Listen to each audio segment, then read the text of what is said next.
Okey.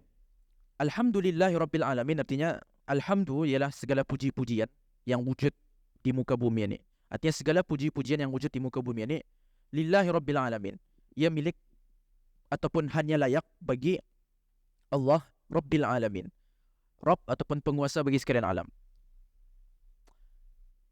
Ia ada dua bahagian ni. Yang pertama alhamdulillah, yang kedua Rabbil alamin. Alhamdulillah bahagian pertama, segala puji ataupun segala puji-pujian yang wujud di alam ini. Sama ada puji-pujian itu daripada hamba kepada Tuhannya ataupun daripada Tuhan kepada Tuhan. Artinya Allah Ta'ala memuji dirinya sendiri. Contohnya dalam Quran, Inna Allah ghafurur rahim. Siapa punya kalam? Kalam Allah. Siapa dipujinya? Allah Ta'ala. Artinya itu puji-pujian Allah Ta'ala kepada dirinya sendiri. Ataupun puji-pujian Allah Ta'ala kepada hambanya. Allah Ta'ala memuji para anbiya dan ia memuji Nabi Muhammad SAW contohnya. Wa innaka la'ala khuluqin azim contohnya, dan sesungguhnya engkau wahai Nabi yang mulia berada di atas akhlak yang agung. Ataupun laqad ja'akum rasulun min anfusikum azizun 'alaihi ma 'anittum harisun 'alaikum bil mu'minina raufur rahim. Di Allah Ta'ala memuji Nabi SAW dengan sifat rauf dan rahim. Jadi puji-pujian Allah Ta'ala kepada makhluk atau pujian makhluk kepada makhluk. Kita ni memuji sesama makhluk. Pandai kau ni, handsome kau ni. Ataupun tadi memuji Nabi SAW contohnya. Yang kita ni Nabi SAW adalah semulia-mulia makhluk dan lain-lain. Kesemua puji-pujian itu lillah, milik Allah Subhanahu Wa Taala dan hanya layak disandarkan kepada Allah Subhanahu Wa Taala. Kenapa? Apa asas bagi segala puji-pujian? Asas bagi segala puji-pujian ialah kebaikan ataupun kesempurnaan. Kenapa kita ni memuji orang contohnya? Atas dasar apa kita ni mengemukakan pujian? Sebab ada kebaikan yang tidak nampak arah orang itu, ataupun ada kesempurnaan yang tidak nampak arah orang itu. Sama ada kesempurnaan dari segi fizikal, handsome, tinggi, lawa, ataupun kesempurnaan dari segi metafizikal ataupun perkara maknawi macam baik, suka bersedekah, murah hati dan lain-lain. Itu menjadi asas kepada kita ni punya puji-pujian biasanya. Dan itu juga menjadi asas kepada mana-mana puji-pujian. Maka puji-puji ataupun segala kesempurnaan yang wujud di alam ini, ia ada dua kemungkinan sahaja. Satu, sama ada sifat-sifat terpuji itu ialah milik Allah Subhanahu Wa Taala. Contohnya macam Allah Taala bersifat dengan sifat kekuasaan. Maka sifat kekuasaan itu sebagian daripada kesempurnaan. Dan kesempurnaan itulah kesempurnaan Allah Subhanahu Wa Taala. Atau kesempurnaan itu dinisbahkan kepada makhluk. Contohnya macam baik hati, pemurah, lembut hati contohnya, ataupun suka beramal soleh. Maka kesempurnaan ini yang milik ataupun yang dinisbahkan kepada makhluk ini pada hakikatnya berasal juga daripada Allah Subhanahu Wa Taala. Artinya bukan Allah Taala menciptakan sifat-sifat yang terpuji arah makhluk itu, maka sifat itu nadara makhluk itu. Maka di akhir-akhirnya semua puji-pujian sama ada kesempurnaan itu dinisbahkan kepada Allah Taala atau jelas. Artinya puji-pujian kita ni kepada Allah Taala jelaslah yang itu milik dan hanya layak bagi Allah Ta'ala. Tapi puji-pujian tadi bagi makhluk pun sebenarnya hanya layak dinisbahkan ataupun dibalikkan pujian itu kepada Allah Ta'ala juga. Sebab segala kesempurnaan yang wujud arah makhluk selain daripada Allah Ta'ala, pada hakikatnya siapa yang menciptakan dan siapa yang menjadi penyebab dan mengizinkan sifat-sifat itu ada arah makhluk itu Allah Ta'ala juga. Maka apabila kita ni memuji orang, pada hakikatnya kita ni sebenarnya memuji Allah Subhanahu Wa Taala. Jadi itu makna daripada alhamdulillah tu. Lillah tu bagi itu artinya hanya layak bagi Allah Taala ataupun milik Allah Taala semata-mata. Rabbil alamin, penguasa bagi sekalian alam. Bahagian kedua ni ia seolah-olah menjadi bukti kepada bahagian pertama ataupun sebaliknya. Bahagian kedua ni buktinya ialah bahagian pertama. Kenapa?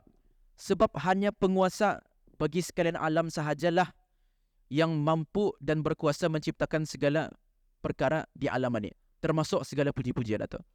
Artinya berpuncak dan berdasarkan kepada fakta dan realiti bahawa Allah Ta'ala itu menciptakan sekalian alam, dan alam ini ialah artinya semua perkara selain Allah Ta'ala, termasuk segala perkara-perkara yang memiliki sifat kesempurnaan, maka segala puji-pujian itu hanya layak bagi Allah Ta'ala. Cuma itu. Artinya seolah-olah cuma itu. Segala puji-pujian itu hanya layak dinisbahkan ataupun milik Allah Ta'ala semata-mata. kerana ialah penguasa dan pencipta bagi sekalian alam ini. Cuma tu.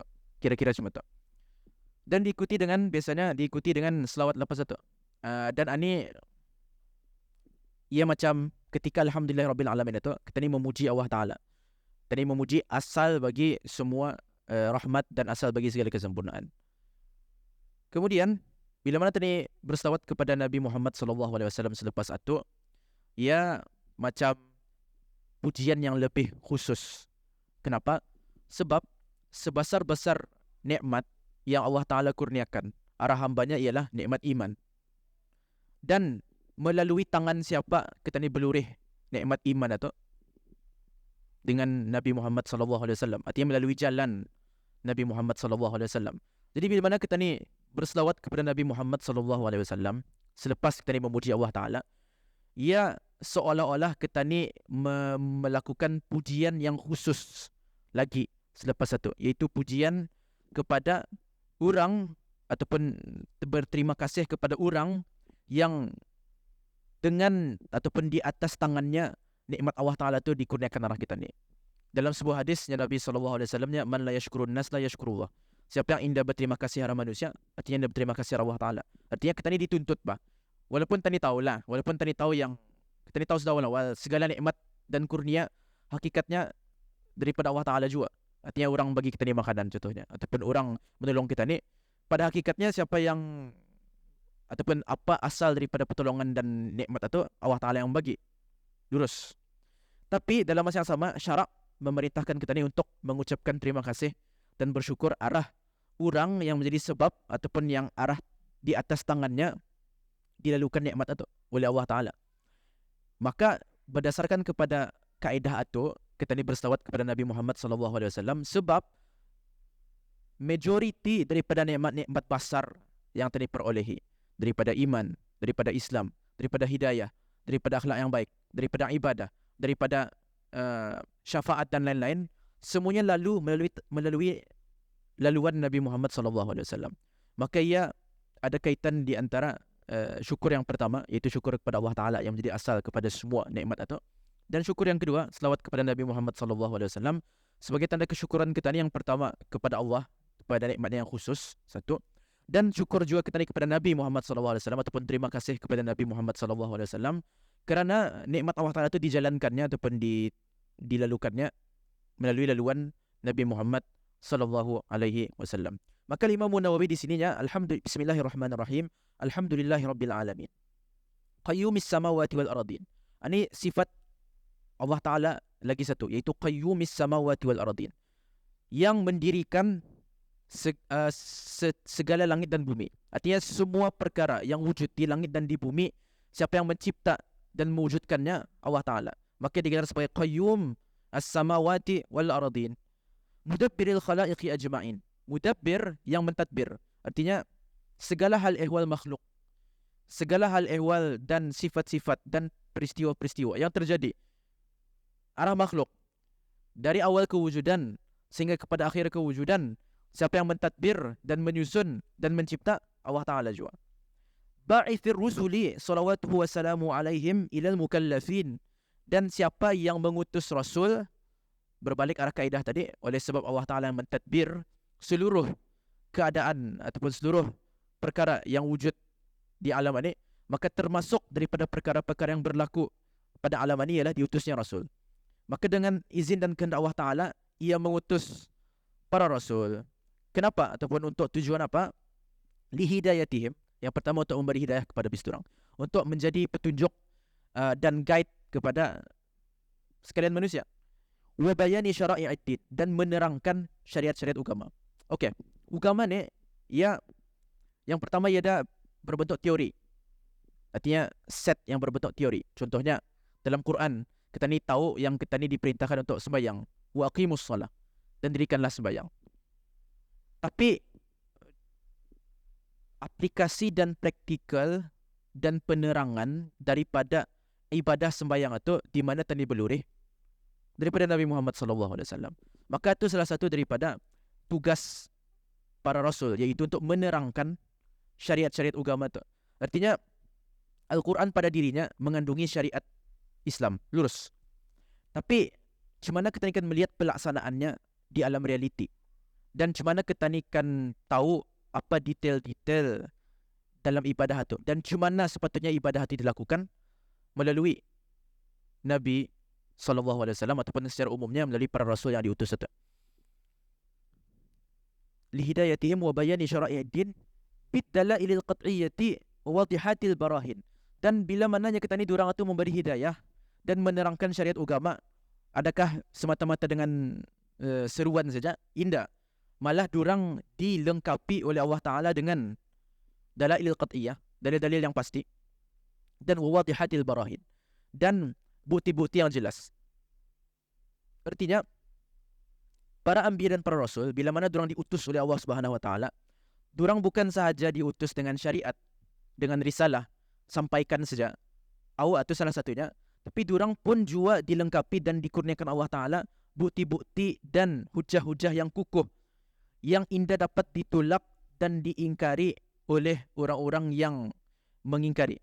Cuma tu. Sebab itu apabila kita ni melihat kepada sirah Nabi SAW, orang-orang kafir Quraisy itu yang mengingkari Nabi itu, jauh dalam lubuk hati diorang tahu yang Nabi ni benar. Yang Muhammad bin Abdullah ni mustahil ia tu menipu. Dan malah ditunjukkan lagi ada diorang bukti-bukti yang nyata, macam Al-Quran, macam segala mukjizat yang lain, terbelahnya bulan dan lain-lain. Sehingga dalam hati diorang itu sebenarnya indah lagi ada sekelumit ragu pun yang orang ni benar utusan Allah Subhanahu Wa Taala. Ganya apa yang menghalang diorang daripada taat dan tunduk kepada risalah, semata-mata takabur tiada apa satu. Semata-mata takabur, ego ataupun taklid buta kepada tradisi yang terdahulu, tradisi jahiliyah. Itu yang menghalang diorang. Tapi dari segi pengetahuan diorang dalam diri diorang, adakah sudah terhasil pengetahuan yang pasti dan yakin bahawa orang ini benar utusan Allah? Benarnya sudah. Tapi diorang tidak mau juga, ingkar juga. Berdasarkan kepada apa? Sebab lain. Takabur antaranya. Ataupun ta'asub kepada adat yang diwarisi oleh diorang daripada orang-orang terdahulu. Jadi para Nabi dan Rasul alaihimussalatu wassalam, diorang diutus oleh Allah Ta'ala bukan sahaja dengan risalah, tapi malah dengan dalil-dalil dan bukti-bukti nyata dan pasti yang indah akan dapat diingkari oleh sesiapa pun yang mendengarnya. Kemudian Al-Imam An-Nawawi rahimahullah ta'ala memuji Allah Ta'ala lagi sekali, tapi dengan sirah ataupun dengan uslub perbuatan. Tadi ia mengatakan Alhamdulillahirrabbilalamin. Ini ia memuji lagi, ya ahmaduhu, aku memujinya, yakni Allah Ta'ala, ala jami'i ni'amihi, atas segala nikmat-nikmatnya, atas semua nikmat-nikmatnya, dan was'aluhul mazida min fadlihi wa karamih, dan aku memohon kepada Allah Ta'ala tambahan daripada segala kurnia dan daripada segala kemurahan. Dan kemudian lepas itu ia bersyahadah, mengulangi ataupun ia memperbaharui penyaksian kepada Allah Subhanahu Wa Ta'ala, dan penyaksian bahawa Nabi ini ialah hamba dan rasulnya, wa ashhadu anna sayyidana Muhammadan abduhu wa rasuluhu wa habibuhu wa khaliluhu afdalul makhluqin. Dan aku bersaksi bahawa sesungguhnya Sayyidina Muhammad SAW itu ialah hambanya dan rasulnya, utusan Allah Ta'ala, wa habibuhu, dan kekasih Allah Ta'ala, wa khaliluhu, dan kekasih juga, tapi kekasih yang lebih rapat kepada Allah Ta'ala, afdalul makhluqin, dan seafdal-afdal makhluk. Jadi Nabi Muhammad SAW ini ia ada banyak nama lah. Malah ada para ulama yang mengumpulkan satu buku semata-mata untuk nama Nabi SAW. Antaranya ialah yang disebutkan di sini, Abdullah, Rasulullah, Habibullah, Khalilullah, dan afdalul makhlukin ataupun afdalul makhlukat. Jadi kita ni akan fokus pada afdalul makhlukin. Nabi SAW itu adalah afdal makhluk. Artinya di antara semua makhluk Allah Subhanahu Wa Ta'ala, para malaikat, apa tadi kita ni itu maksudnya, para malaikat, arash, kursi, dan lain-lain, mana yang paling afdal? Yang paling afdal ialah Nabi Muhammad SAW.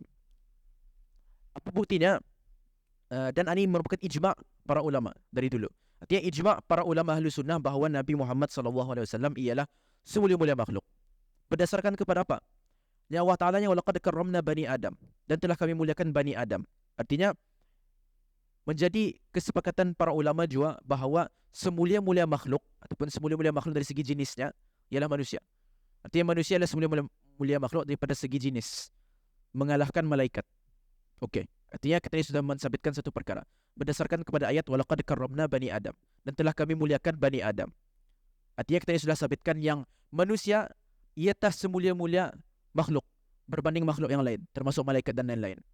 Kemudian dalam sebuah hadis yang Nabi SAW, ana sayyidu waladi Adam wala fakhra. Akulah pemimpin bagi keseluruhan Bani Adam dan tiada aku berbangga padanya. Artinya, kalau kita ni sudah setuju tadi bahawa umat manusia ni ialah semulia-mulia makhluk,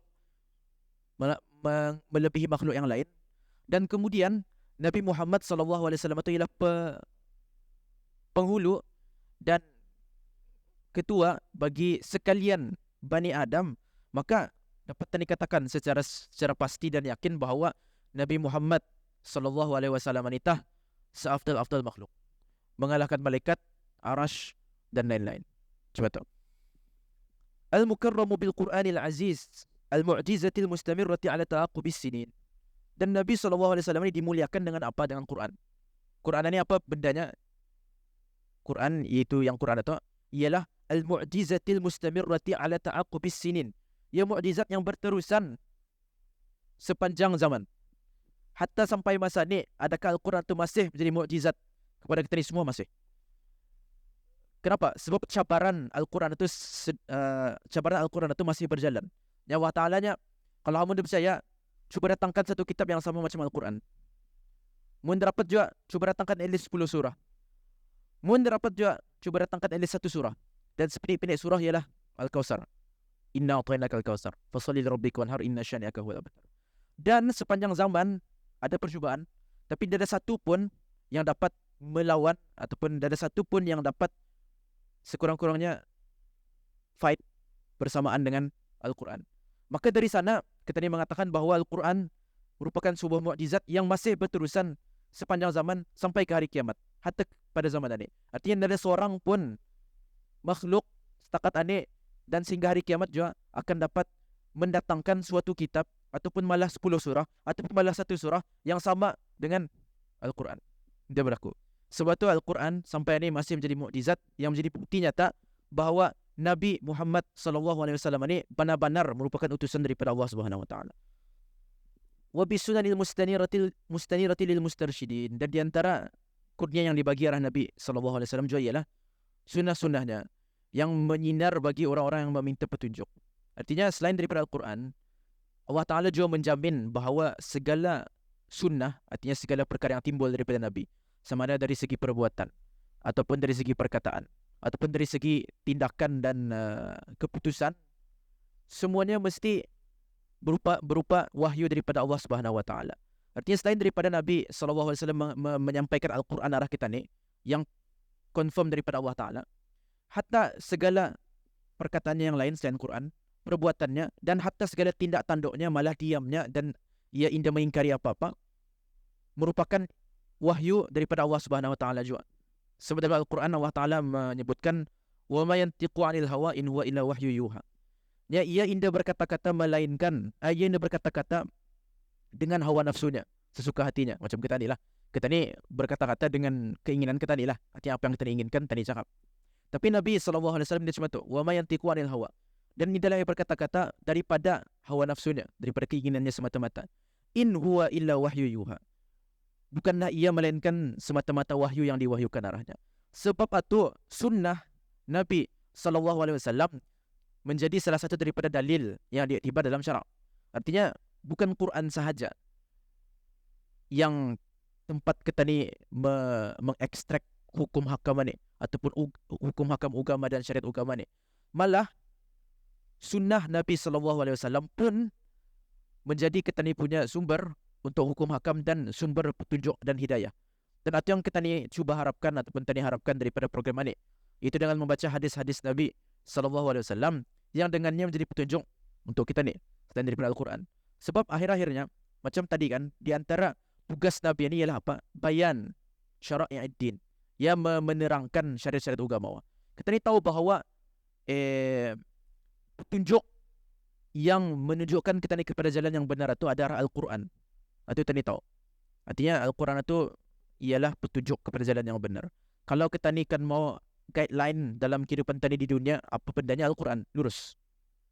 Kemudian, macam mana kita ni kan faham Al-Quran itu, dan macam mana kita ni kan tahu cara-cara mengaplikasi satu, dan menjadikan teori-teori yang disebutkan dalam Quran itu menjadi realiti dalam kehidupan, maka perlu kita ni melihat kepada sunnah Nabi SAW.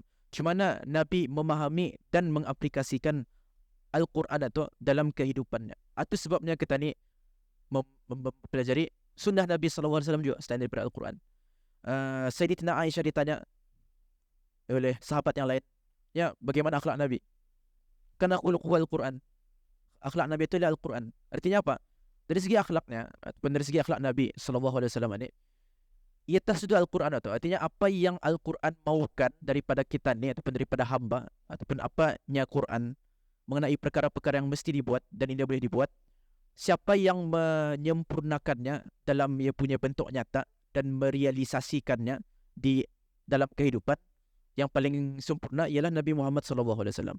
Sebab itu ada perintah untuk kita mencontohi Nabi SAW itu. Laqad kana lakum fi Rasulillahi uswatun hasanah. Dan telah ada pada diri Rasulullah SAW itu satu contoh teladan yang baik. Kenapa? Sebab iatah the embodiment of Quran itu arahnya. The embodiment of Quran itu dan segala perintah dan larangan Allah Ta'ala dan segala akhlak-akhlak yang mulia itu ada embodimentnya arah siapa? Ni arah orang ni, arah Nabi Muhammad SAW.